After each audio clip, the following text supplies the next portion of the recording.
And so when we talk about making appointments with ourselves, whether it's a scheduled event, and we're not talking about a client scheduling, but we're saying I made an appointment with myself to review my marketing from 1 to 2 p.m., right? And that also is the same time people are going to be maybe calling in. I've blocked that time out. And you need to view it as if it's the same blocking of the time as if a client was sitting at your desk. I've just blocked that time out for me because I needed to do this. It's part of my plan. So as that phone rings, I'm not taking calls during that hour. And that means they're either going to voicemail or, in my case, my team is answering it and taking message and scheduling another time that I can meet with that client. But the phone can get you off track, right? And so when I say make an appointment with yourself, if you put it on the calendar that you need to be doing X, Y, or Z, treat that the exact same as if it was a client coming in to sit with you at your desk. And avoid allowing the phone ringing or that sound to get you sidetracked. The other thing, when we're talking about controlling your calendar and making appointments with yourself, is email is the biggest distraction possible. And I've come up with a couple things, and they were very difficult for me to actually implement because it kind of goes against my nature and my personality. But I've come up with a couple things that I think are really key. And the first thing is, with respect to email, never use your email to have a conversation with somebody.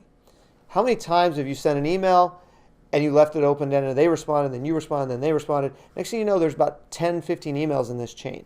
You're having a conversation via email that's going to distract you. It's going to spend a bunch of time when you could have just done a phone call, right? So use email to send information or make a message. Never use it to have a conversation. If you start seeing the other person on the other end of that email wanting to have a conversation, the simplest reply is, please call me when you're free. Can we set a time to talk about this? You need to send emails with an intention of ending the conversation, simply transmitting information. If you can do that, you're going to be much more efficient. The other thing is, just because an email comes in does not mean you need to respond to it right away.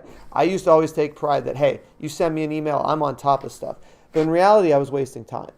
And when I switched over to kind of my new way of approaching email to stop them from being a distraction, it was hard. I start seeing my inbox or the little number on the side of my screen popping up and saying 25, 50 unread messages.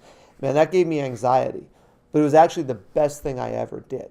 Because what I found was, a lot of times those emails that came in, there was somebody else copied, and that person handled it. Or it was something that really was more of just a FYI, but in turn, I would normally respond and create a conversation. A lot of that stuff I don't need to do.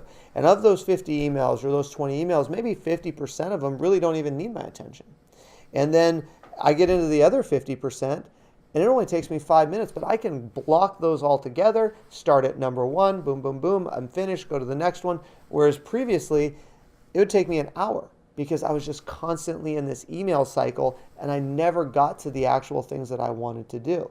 So what I would really encourage you to do is, 1, do not have conversations on email. Just transmit messages or information. And 2, make times during the day where you do not check your email. You do not know what's going on, because those are the things that will distract you. So if you can start doing those, that's going to be what I call making appointments with yourself, and just stick to it. Don't let the standard day tug you in, suck you in, get you off track, because everybody's going to run into it. I still do it. I recognize it. But that's the biggest key, is if you can recognize it and then stop it.